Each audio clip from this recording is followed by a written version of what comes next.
Ayan, tango natin si Kuya Santos.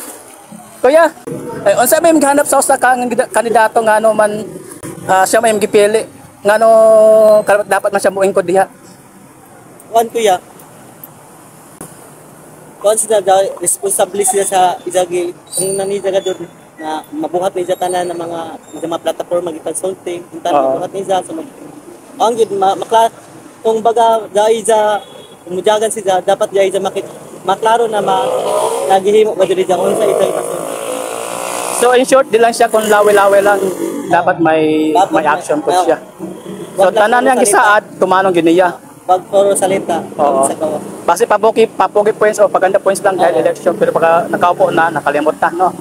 Ayan, salamat. So last question po, minsan na lang encouragement sa lahat mga Filipino citizen sa Pilipinas at sa maging sa ating OFW sa araw ng election. Anong wisely lang kung boto, sara nakaboto, bawat boto is mahalaga.